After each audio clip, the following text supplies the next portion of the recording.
بسم اللہ الرحمن الرحیم۔ معزز ناظرین، میں سب سے پہلے تمام احباب اور ناظرین کو رمضان المبارک کی پرخلوص مبارکباد پیش کرتا ہوں۔ آج ملک ہندوستان میں رمضان کا چاند دیکھا گیا اور تراویح کی نماز بھی ادا کی گئی۔ اللہ تعالیٰ کا بے انتہا شکر اور احسان ہے کہ اللہ تعالیٰ نے ہم سب کو یہ رمضان کا مقدس مہینہ عنایت فرمایا، جس میں اللہ کی رحمتوں کا خاص نزول ہوتا ہے اور اللہ رب العالمین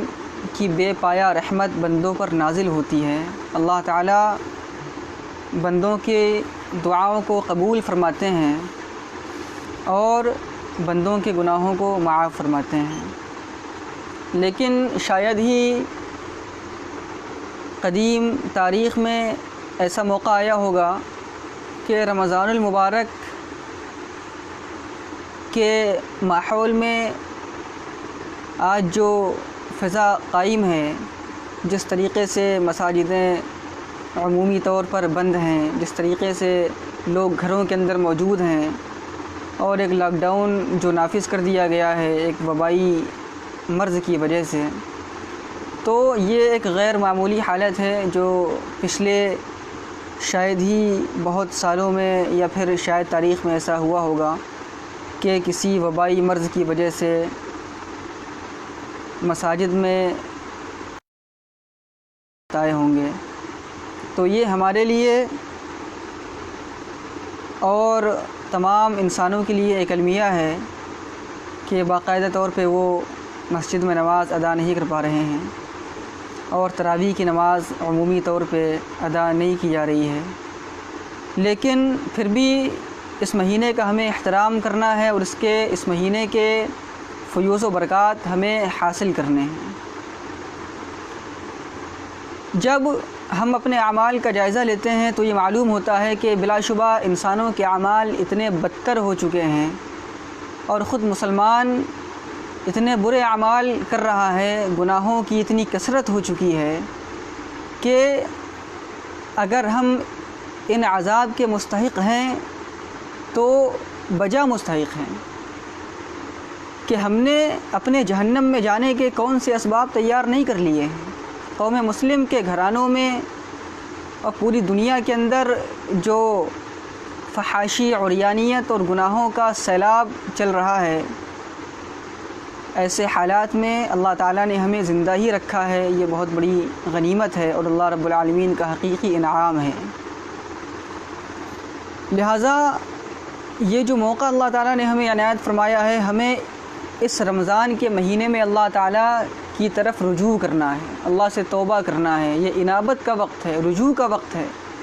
کہ اس مبارک مہینے میں بندہ اللہ رب العالمین کی طرف گامزن ہو جائے، اللہ سے تعلق قائم کر لے، گناہوں کی معافی مانگے، نیک اعمال میں اضافہ کرے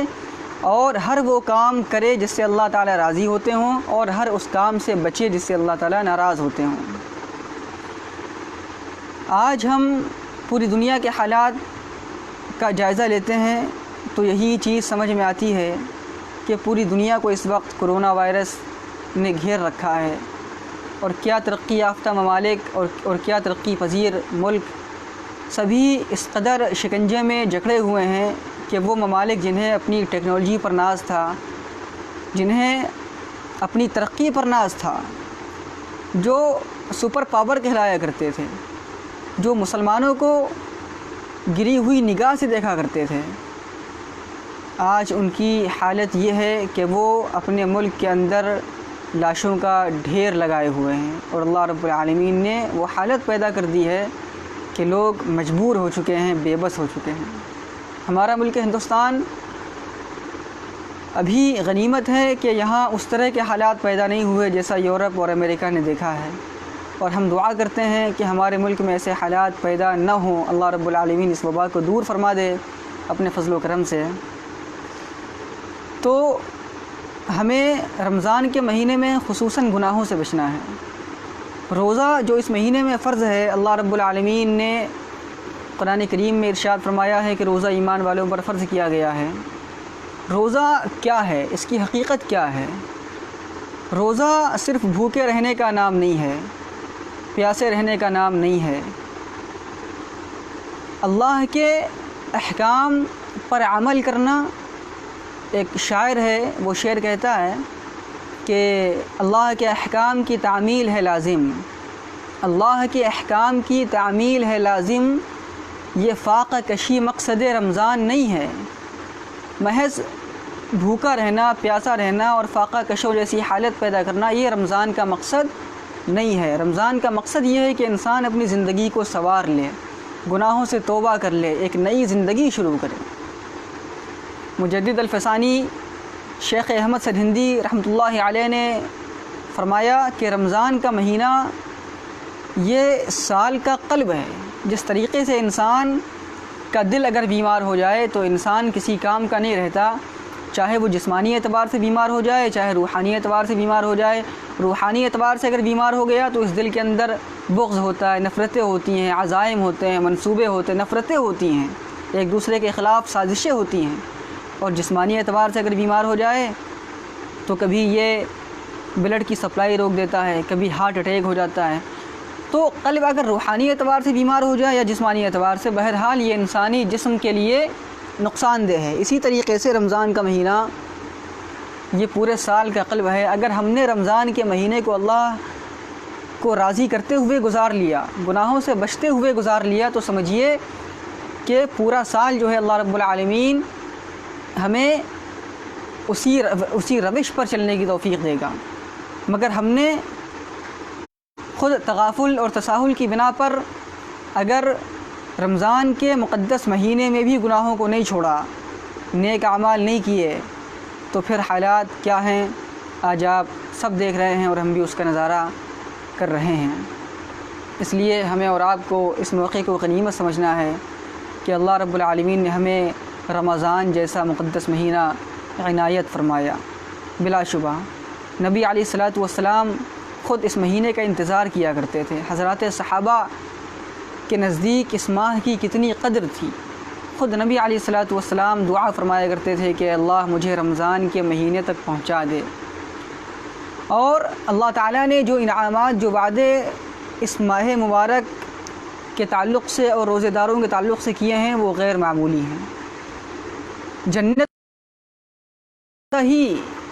روزے داروں کے لیے بنا دیا گیا، جس کو ریان، بخاری شریف کی روایت اور حدیث ہے، جناب رسول اللہ صلی اللہ علیہ وسلم کا فرمان ہے کہ ان فی الجنت باب یقال له الریان يدخل منه الصائمون، او کما قال علیہ الصلوۃ والسلام، کہ جنت میں جو ایک دروازہ ہے ریان، اس سے صرف روزے دار ہی داخل ہوں گے، اور یہ ایک امتیازی نشان ہوگا، یہ ایک علامت ہوگی میدان محشر میں جب انصاف کی بنیاد پر فیصلے کیے جا رہے ہوں گے۔ بہت سے لوگ جنت میں جا رہے ہوں گے اور بہت سے لوگ جہنم میں جا رہے ہوں گے، تو جنت میں جانے والے لوگ یہ دیکھیں گے، یہ امتیازی شان دیکھیں گے کہ یہ وہ لوگ ہیں جو اللہ رب العالمین کو راضی کرنے کے لیے روزہ رکھا کرتے تھے، جو فرائض کو ادا کرنے کے لیے دن بھر بھوکے اور پیاسے رہا کرتے تھے، گناہوں سے بچا کرتے تھے، قرآن کی تلاوت کیا کرتے تھے، زکوٰۃ ادا کیا کرتے تھے، غریبوں مسکینوں کی مدد کیا کرتے تھے۔ تو یہ ایک امتیازی نشان ہوگا اہل جنت میں روزے داروں کے لیے۔ اور آج ہمارا تغافل روزے کے تعلق سے کیسا ہے کہ مسلمانوں کا بڑا طبقہ رمضان کے مہینے میں وہ روزہ نہیں رکھتا۔ یہ بڑی بے غیرتی کی بات ہے کہ صحت مند ہونے کے باوجود اللہ تعالیٰ نے جس صحت سے نوازا ہے اس کے باوجود ہم روزہ اگر نہیں رکھتے تو یہ سخت محرومی اور سخت گناہ کا باعث ہے۔ جناب رسول اللہ صلی اللہ علیہ وسلم نے ارشاد فرمایا کہ اگر انسان رمضان کے مہینے کا ایک روزہ چھوڑ دے، یعنی اگر بغیر عذر کے ایک روزہ چھوڑ دے، تو اگر وہ ساری زندگی بھی روزہ رکھتا رہے تو اس روزے کی کفالت اور کفایت نہیں ہو سکتی، اس کی برابری نہیں ہو سکتی۔ اس لیے جو لوگ صاحب صحت ہیں، جو لوگ روزہ رکھ سکتے ہیں، وہ ہر ممکن روزہ رکھنے کی کوشش کریں اور قرآن مجید کی تلاوت کا اہتمام کریں۔ مساجد میں عمومی طور سے تراویح نہیں ہو پا رہی ہے، جتنے لوگ پڑھ سکتے ہوں وہ پڑھیں، 2 3 زیادہ سے زیادہ 4 کی اجازت ہمارے ملک میں ہے، تو بہتر یہی ہے کہ اسی تعداد کے اندر ہی نماز پڑھی جائے اور باقی لوگ اپنے گھروں کے اندر ہی تراویح کی نماز ادا کریں، جماعت کے ساتھ ادا کریں۔ اگر کوئی حافظ موجود ہے، گھر میں کوئی حافظ ہے تو پورا قرآن سنیں، بڑی اچھی بات ہے، ایک سنت بھی ادا ہوگی مکمل قرآن سننے کی۔ اور اگر کوئی حافظ نہیں ہے تو پھر قرآن مجید میں جہاں سے بھی صورت یاد ہوں آپ وہاں سے تراویح پڑھ سکتے ہیں۔ لہٰذا یہ بھی رمضان کی ایک خاص عبادت ہے، صحابہ کرام سے اس کا تعامل ثابت ہے، ائمہ مجتہدین اولیاء کاملین نے اس پر مواظبت کی ہے۔ اسی لیے فقہائے احناف نے اس کو سنت مؤکدہ کہا ہے کہ تراویح کی نماز سنت مؤکدہ ہے۔ اس لیے ضروری ہے کہ جو لوگ مساجد میں ادا کر سکتے ہوں وہ مساجد میں ادا کریں، اور جو مساجد نہ جا سکتے ہوں وہ یہ تساہل نہ کریں اور اس غفلت میں نہ رہیں کہ مساجد میں ہم نہیں جا پا رہے ہیں تو ہمارے لیے عذر ہے، نہیں، بلکہ آپ گھر کے اندر ادا کریں اور گھر میں ہی تراویح پڑھیں اور ہر ممکن کوشش کریں کہ گناہوں سے بچیں۔ اور ایک خاص بات یہ ہے کہ اس وقت لاک ڈاؤن چل رہا ہے، غریبوں کا برا حال ہے، مزدور پریشان ہیں، ان میں سے بہت سے مسلمان ہیں جو ظاہر سی بات ہے روزہ بھی رکھیں گے۔ اس لیے ایسے لوگوں کا پتہ لگانا، ایسے لوگوں پر نظر رکھنا، ان کی افطاری کا انتظام کرنا، ان کی سحری کا انتظام کرنا، ان کے کھانے پینے کا انتظام کرنا ہماری ذمہ داری بنتی ہے کہ جو صاحب ثروت ہیں، جن کو اللہ تعالیٰ نے مال و دولت سے نوازا ہے، وہ ان حضرات کا خیال رکھیں۔ بس یہی چند گزارشات تھیں جو میں نے آپ حضرات کے ساتھ شیئر کی۔ اللہ تعالیٰ ہمیں رمضان کا صحیح طریقے سے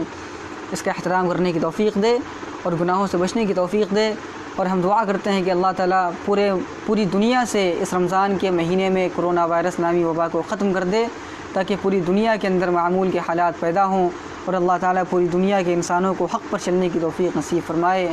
آمین۔ فقط السلام۔